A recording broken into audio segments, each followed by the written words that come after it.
जमाने भर में मिलते हैं आशिक कई, मगर वतन से खूबसूरत कोई सनम नहीं होता। नोटों में लिपटकर सोने में सिमटकर मरे हैं शासक कई, मगर तिरंगे से खूबसूरत कोई कफन नहीं होता। नमस्कार, आप देख रहे हैं टीएनपी एक्सप्लोर और मैं हूं आपके साथ शालू सिंह। ये लाइन है शहीद भगत सिंह के। सच ही कहा है, वतन से खूबसूरत कोई सनम नहीं होता, और उसमें भी बात हमारे भारत की हो तो क्या ही कहने। तो चलिए, जश्न आज़ादी के दिन हम आपको आज़ादी से जुड़े कुछ किस्से सुनाते हैं। 15 अगस्त 1947 को जब देश के लोग सो रहे थे, तो उस समय इतिहास लिखा जा रहा था देश के आज़ाद होने का। न जाने कितने लोगों के बलिदान की कहानी है हमारी आज़ादी। हम आज अपना 78वां स्वतंत्रता दिवस मना रहे हैं। तो ऐसे में क्या आपने कभी सोचा है कि भारत को आज़ादी 1946 या 48 में क्यों नहीं मिली? 15 की जगह 20 या 21 को आज़ादी क्यों नहीं मिली? और क्यों पहले प्रधानमंत्री जवाहरलाल नेहरू ने आधी रात को आज़ादी और नई सुबह की घोषणा की? चलिए आज इस वीडियो में आपको विस्तार से बताते हैं। तो सबसे पहला सवाल, आखिर 1947 ही क्यों? तो हम आपको बताते हैं कि 1945 में दूसरे विश्व युद्ध के खत्म होने के समय ब्रिटेन की आर्थिक हालत खराब हो चुकी थी और देश में राजनीतिक संकट भी था।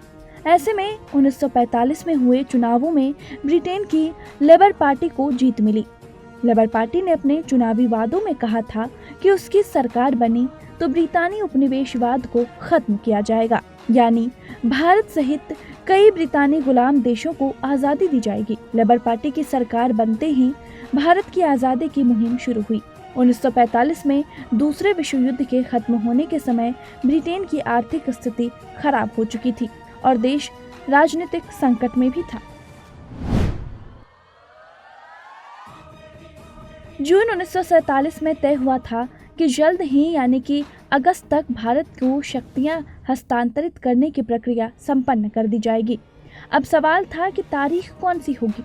तो ये माउंटबेटन ने तय किया था कि 15 अगस्त वो तारीख होगी। इसके पीछे एक किस्सा था जिसे आप माउंटबेटन का अंधविश्वास, मान्यता या लक फैक्टर कह सकते हैं। किस्सा माउंटबेटन के शब्दों में हम आपको बताते हैं। मैंने इस तारीख का चयन एक सवाल के जवाब में इसलिए किया था क्योंकि मैं चाहता था कि सबको एहसास रहे कि इस पूरे घटनाक्रम का सूत्रधार मैं ही था। जब सबने पूछा कि तारीख कौन सी होगी, तो ये तो तय था कि अब कोई नजदीक की तारीख यानी कि अगस्त या सितंबर में ही किसी दिन को तय करना था। तब मैंने 15 अगस्त का दिन चुना क्योंकि ये वही तारीख थी जब 1945 में दूसरे विश्व युद्ध के खात्मे के समय जापान ने आत्मसमर्पण किया था।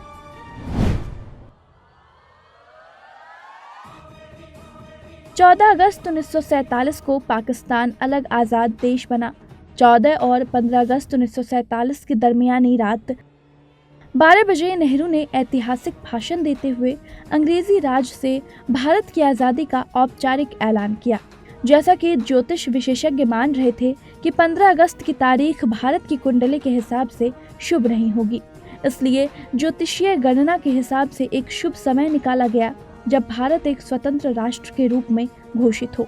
ज्योतिषियों ने अभिजीत मुहूर्त के हवाले से नेहरू को सलाह दी थी कि 14 अगस्त की रात 11:51 से 12:39 तक के बीच का समय भारत की स्वतंत्रता की घोषणा के भाषण के लिए मुफीद था और ठीक मध्य रात्रि यानी कि 12 बजे पवित्र शंखनाद किया जा सकता था।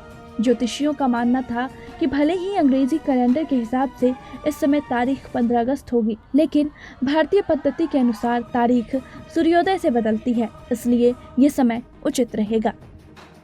शायद कम ही लोग जानते होंगे कि 1947 में पाकिस्तान ने भी अपना स्वतंत्रता दिवस 15 अगस्त को ही मनाया था, 14 अगस्त को नहीं। इसकी वजह ये थी कि ब्रितानी हुकूमत के दस्तावेज के हिसाब से भारत और पाकिस्तान दोनों के लिए 15 अगस्त की स्वतंत्रता की तारीख तय की गई थी।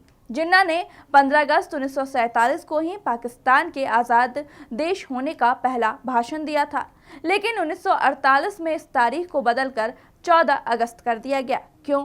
इसकी दो वजह थी।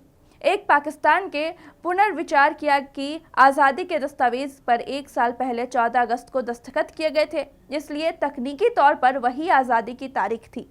दूसरी वजह थी कि 14 अगस्त 1947 को रमज़ान का 27वां दिन था, जिसे इस्लाम में बेहद पवित्र दिन माना जाता है, इसलिए इसी दिन स्वतंत्रता दिवस मनाने का निर्णय लिया गया।